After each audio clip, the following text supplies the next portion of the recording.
What has been your experience here? I know you were saying earlier you could be a hero to half the people and a villain to the other half. I mean, you've been very outspoken about this. What has this been for you personally? What has it been like for you personally?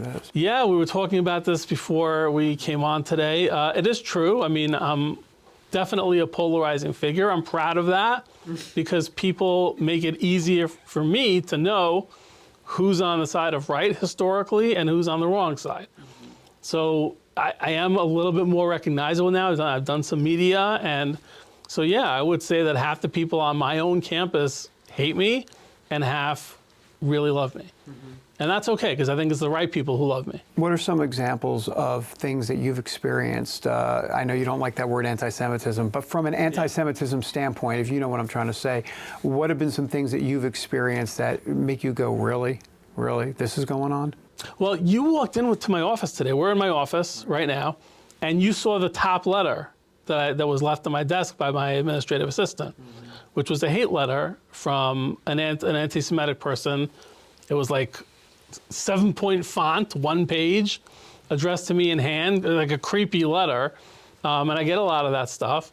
But also we had a pro-Hamas rally on our campus, and I flew the American flag in protest because it really was anti-American. They were chanting things that were anti-American, like, death to America and stuff like that. They were chanting stuff like that.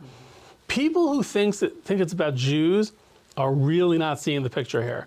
It is not. They are trying to destroy American culture, Western culture, and come after Christians as well. They're no fans of either one of us. What has it been like for you as a faculty member here, specifically as it relates to, some of what you're up against in terms of the intelligentsia, if you will, of the academic community? What's that like? That's a good question. I mean, the faculty here are largely Marxist. The union is entirely Marxist. So I resigned from my faculty union because our views do not align. They're, in my view, anti-Semitic, also anti-Christian. Again, I don't see any difference. Sure. I really don't. They don't like religion. Now, why do they make an exception for Islam? That's a question I don't know if we'll ever know, except for this one common goal that radical Islam, not Islam, but radical Islam has with Western culture. But yes, we have been up against that. The union here, the faculty members call each other comrade at union meetings. They actually use that word, and it's not a joke. They're serious. So they are really dyed-in-the-wool, true Marxists. And so yeah, we've been up against that. I do have lawsuits against the university. They're going extremely well. I couldn't be happier with the way they're going. I wanted the EEOC, the Equal Employment Opportunity Commission, and so we look forward to actually enforcing that decision in courts, that there is widespread anti-Semitism here, but also other types of discrimination too that are not necessarily named in my complaint, but I would like to end it all. Can you give me an example of something that is anti-Semitism related that's happened to you or that you know of here specifically? Oh yeah, they had a big faculty group here called the PFC, the Progressive Faculty Caucus. I'm sure the name wouldn't shock any of your viewers. They, again, Marxist people, they had a rule that they would not allow Zionists or Orthodox Jews into their group.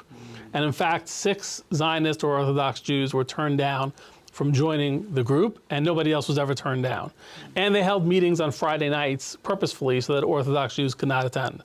And they admitted that. They admitted that in the EEOC case, which is why the EEOC said, what are you doing? That's discriminatory. That's why I won.